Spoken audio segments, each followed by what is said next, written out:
Hi everybody, it is the 6th of April 2022 and update 17.1 has just dropped on the PC test servers and we've got the patch notes, so this will be coming to PC public servers and console public servers over the next couple of weeks, but it brings in some important balance changes to some things we've seen since PUBG going free to play, and maybe more importantly as well, we're going to see Sanhok revert to one of its older forms, so that might be actually quite cool. So let's dive in and see what PUBG Corp have got to say.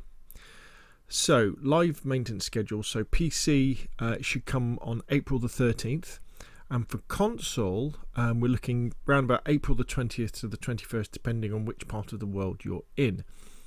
Right, so here we go. So the return of Sanhok. So you can probably see from this picture anyway, we've got the old boot camp there. Quarry is going back to its old way.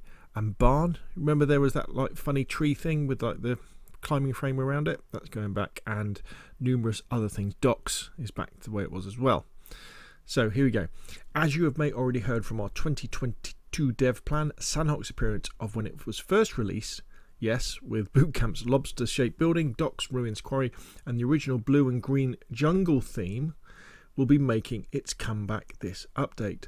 Both big and small changes were made to the overgrown paradise throughout many past updates, with the efforts of creating balanced gameplay and an even better map theme. But our continuous monitor of our players' voices has made us realise that the reworked Sanhok was not producing the anticipated positive gameplay experience. Actually, one thing I should have pointed out is that the rivers or the waterways are now wide again. That's one of the big problems I felt with Sanhok, was that when they made these rivers very shallow, so basically you could wade through them, it kind of got rid of all these choke points which caused quite exciting battle points all over the map. Therefore, even if it is undeniably sad to say goodbye to a long time feature, we've decided to revert Sanhok to its original appearance and work on making it better by starting from the very beginning. We're of course continuously discussing various methods on improving Sanhok moving forward. So here we've got some examples of before and after. They're changing the colour as well. So we're going back to more contrast with more of a bluey theme like it had when it first released. So I'm kind of looking forward to that. I felt that when Sanhok did change, it became a little bit cartoony. And there we've got, so this is the old ruins area. Remember this, used to go down inside and have a look around, so that looks cool. There's the port area, kind of replaced the, well, that was there first, the port was there first, then we had like this resort, and now we're going back to the port. And here we've got Quarry, which is going back to its old style. I didn't really have a problem with Quarry though. I thought it was alright. I quite like the fact that it was more covered up than new Quarry. It's a bit of a shame they couldn't have combined stuff. And here we have Barn, again with this Tree of Life thing. Remember you could jump up on these and run around. I mean, that was why they got rid of that I don't know, because that was quite an interesting feature, and just replace it with some village huts.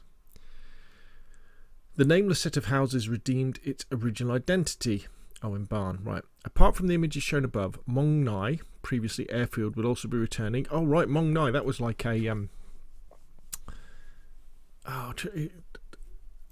we used to drop Mong Nai loads. So Mong Nai, yeah, that's Mong Nai there. It was like a little plantation there. Ah, interesting. Interesting. Mong Nai will also be returning along with the original cave, mountain, river, Pei-Nine, Kao, Samli and Kampong. Certain textures from the current Sanhok map, such as building walls, foliage, etc. have been applied. That makes sense. The following features will be removed from the original Sanhok: jammer pack, decoy grenade and loot truck. So they're getting rid of the loot truck. That's interesting. That is interesting. Now, I feel right now, with the way that PUBG is right now, is that the maps do have a different feel. Each one has a different kind of little spin on the PUBG gameplay.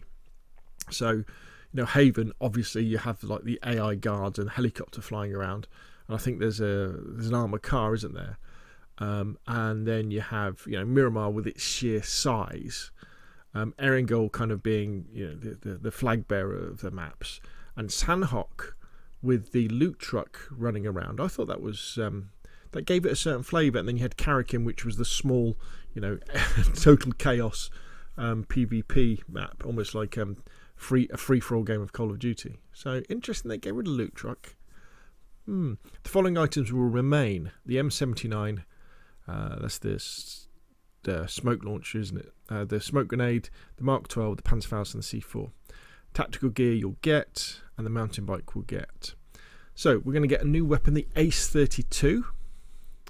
Players seem to struggle mastering recoil control to use the more powerful 7.62 assault rifles. So to relieve some of the stress, we're excited to introduce a relatively simple 7.62 AR boasting high stability with low recoil, the Ace 32. I don't really have a problem. Barrel or AK, I think they're both great, especially the barrel. As our current AR weapon pool seemed to lack the number of 7.62 weapons capable of firing full auto mode compared to the 5.56s, we've decided to release an attachment-friendly 7.62 weapon anticipated to be easier to tame than the barrel M762. The Ace 32 will world spawn in every map, weapon slot, primary, available modes, blah de blah. Okay, so it's a 7.62, single or fully auto, we got 720 meters per second, 680 RPM. You can do up to 6 times. You can put all of the muzzles on it, all of the grips.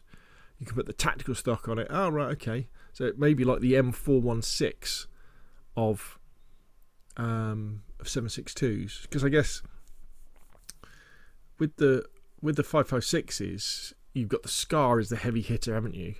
And then you've got the M416, which is the low recoil. And then you've got the QBZ, man. I mean, the QBZ is a great gun. Could the QBZ be the AK-47? I'm not quite sure. And then you've got the K12, is it? The one that's on Tego? I probably got that wrong. So ranked. Not really bothered about ranked. I'm going to skip that because I don't play ranked. Right, here we go. Tactical gear. Recent feedback and metrics show the tactical pack and spotter scope were overperforming than intended. To fix the low-risk high return issue of being able to safely and instantly detect enemies with the spotter scope, we have decided to work on additional design and development features instead of simply balancing them out. Therefore, it is difficult to apply the spotter scope changes in time for this update, but we are working to announce them in this next 17.2 update. So no changes to the spotter scope for now. And if you're unsure about what the problem was, the problem with the spotter scope is you can just look down it and spin around really fast, and the spotter scope will show you where enemies are. It will highlight them with white above their heads. And if you get them in the middle of your spotter scope, they'll get a red marker, which all of your teammates can then see for the next few seconds through cover as well. So I think they need to slow it down. They need to do it so you need to be moving the spotter scope slowly for it to be able to spot enemies, and then you need to make the center circle that you tag enemies that your teammates can see. You need to make that smaller, and you need to make it so you hold, when you hold it over the enemy, it's takes longer for it to tag it red, and it definitely should be when as soon as they go behind cover, the tag should disappear. Additionally, as the tactical pack continues to show powerful performance, the following change has been made. The tactical pack can no longer store other tactical gear, so the drone, the EMT gear, and the spotter scope. I mean, that was probably the change they had to do, I would have thought. Or one of the things they could have done, I think, is they could have restricted the tactical pack to squads. That would have been another option, so people couldn't carry it in solos. Maybe. Map service. Karakin will be replaced by the original version of Sanhok for this update's normal match rotation. Erangel, Miramar, and Tego will continue to be permanent fixtures for ranked. So normal matches, you'll get Erangel, Miramar, Tego, Haven, and Sanhok. In the world, Erangel, team logos, photos, and trophy winners of PGC 2021 have entered the Hall of Fame. Added billboards displaying the latest PUBG Battleground news to certain areas such as the starting island, shooting range, quarry, Georgipol, Pochinki, and more. 5th anniversary decorations have been removed. Removed building decorations hinting the original Sanhok update. Have you noticed? Miramar, removed building decorations hinting the original Sanhok update. Training mode. Added the Ace 32 to the training helper. The following items have been removed from the training helper as we've received many reports on their misuses hindering other players' activities. So you'll no longer be able to spawn in the Molotov, the Blue Zone Grenade, the C4 or the Sticky Bomb in the training mode and grief other players. arcade mode. Ace 32 added to Team Deathmatch. Spawn kit improvements added 60 additional 9mm ammo, 30 additional ammo for every ammo type to DMRs. Added the 4x scope to attachable submachine gun kits. The current Sanhok map has been removed from Team Deathmatch, but no worries, the original Sanhok will be added back in a later update. With current Sanhok's removal, the matchmaking ratio for Team Deathmatch has been adjusted to the following: Aaron Gilmer, Amar, Vikendi and Tago. Right, custom matches, animations, bug fixes, world, UI, don't need to know about that. Items and skins. So there we go. So update 17.1, live now on the PC test server. Main things really are Sanhok reverts to the original Sanhok, and the that new Ace 7.62 weapon, and the fact that you can no longer put other tactical stuff in the tactical gear. But seems like a solid, nice mid patch that makes some nice little changes. I'm really looking forward to playing the old Sanhok. Not that I was a massive fan anyway. The problem with Sanhok is the same problem that you have with Karakin, and it's not really a problem. It's just a different style of gameplay you have on that particular map. And the fact that because the sight lines are so short, because of the verticality of the map, you're going up and down all the time in the trees and the bushes, you get third-partied a lot, don't you? So you start shooting at someone, and then you can't see the other squad who are 20 metres to your right, who then just turn around and start shooting at you. But more power to PUBG, going from strength to strength. Good to see that they can admit their mistakes and revert. You know, there's nothing wrong with that. All they need to do now is revert to the original Vikendi, and all will be well with the world. Anyway, that's enough from me. What do you think? Put your questions and comments down below, and I will, of course, see you again soon.